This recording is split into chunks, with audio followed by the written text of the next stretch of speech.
तो फ्रेंड आज की वीडियो सीरीज के अंदर हम एक इंपॉर्टेंट टर्म डिस्कस करने वाले हैं जिस टर्म का नाम है virtual function. Basic computer engineering का काफी इंपॉर्टेंट पार्ट है, ये डायरेक्टली एग्जामिनेशन में देखने को मिल सकता है आपको। शॉर्ट नोट में भी कई बार एग्जामिनेशन में पूछ दिए जाते हैं। तो वर्चुअल फंक्शन क्या होता है, तो इसमें सबसे पहला पॉइंट कह रहा है कि virtual function is a function in a base class. यानी वर्चुअल फंक्शन एक फंक्शन होता है जो किसमें होता है, बेस क्लास में होता है। Which is overridden in the drive class, यानी जो क्या होता है, ओवरराइड होता है किससे, ड्राइव क्लास से। And which tells the compiler to perform the late binding on this function, जो क्या करता है, कंपाइलर को बताता है कि ये परफॉर्म करे ऑपरेशन को, कौन सा ऑपरेशन, लेट बाइंडिंग ऑपरेशन को। फिर अगला पॉइंट कह रहा है कि virtual keyword is use to make a member function of the base class virtual, यानी जो वर्चुअल कीवर्ड होता है उसका हम यूज करते हैं जो मेंबर फंक्शन होते हैं बेस क्लास के, उसको एज ए वर्चुअल बनाने के लिए। अब यहाँ पे कुछ पॉइंट्स हैं कि virtual functions are ensure that the correct function is called for an object, यानी जो वर्चुअल फंक्शन है वो इंश्योर करता है करेक्ट करने के लिए फंक्शन को, जिसे हम लोग क्या कहते हैं, ऑब्जेक्ट कहते हैं।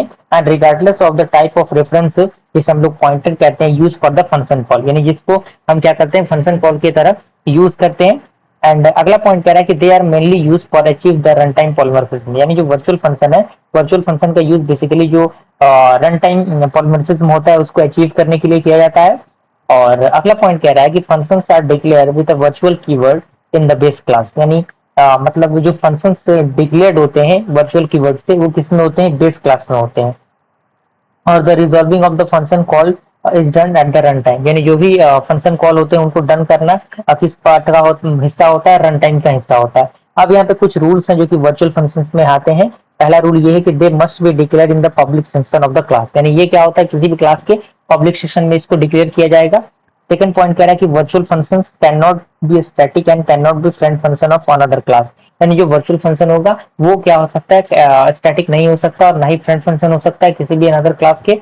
एंड थर्ड पॉइंट कह रहा है कि virtual function should be accessed using pointer और reference of the base class type to achieve the run time polymorphism, यानी जो वर्चुअल फंक्शंस होते हैं वो क्या उनको क्या होना चाहिए, एक्सेस हम कर सकते हैं इसकी मदद से, पॉइंटर की मदद से और रेफरेंस ऑफ बेस क्लास की मदद से, जो क्या करता है, type to achieve the run time polymorphism, जो रन टाइम पॉलीमॉर्फिज्म को अचीव करने में बहुत इंपॉर्टेंट रोल प्ले करता है। अगला पॉइंट कह रहा है कि the prototype of virtual functions should be same in the base class as well as drive class, यानी जो प्रोटोटाइप वर्चुअल फंक्शन में यूज होगा वो बिल्कुल कैसा होगा, बेस क्लास के अकॉर्डिंग होगा और according to the drive class के अकॉर्डिंग होगा। एंड अगला पॉइंट कह रहा है कि they are always defined in the base class and overridden in the drive class and it is not mandatory for a derived class to override, यानी ये mandatory नहीं है कि हम ड्राइव क्लास को ओवरराइड के लिए यूज करें। And in that case a base class version of the function is used. And last point कह रहा है कि a class may have virtual detector a destructor but it cannot have a virtual constructor, यानी जो tribe class कह सकते हैं जो ये क्लास होगा वो क्या होगा, डिस्ट्रक्टर होगा, लेकिन कहीं क्या होगा, उसके पास कोई वर्चुअल कंस्ट्रक्टर नहीं होगा। तो इस तरीके से हमने वर्चुअल फंक्शन को अच्छी तरीके से डिस्कस कर लिया। मिलते हैं फ्रेंड्स अगले वीडियो में, तब तक के लिए थैंक यू।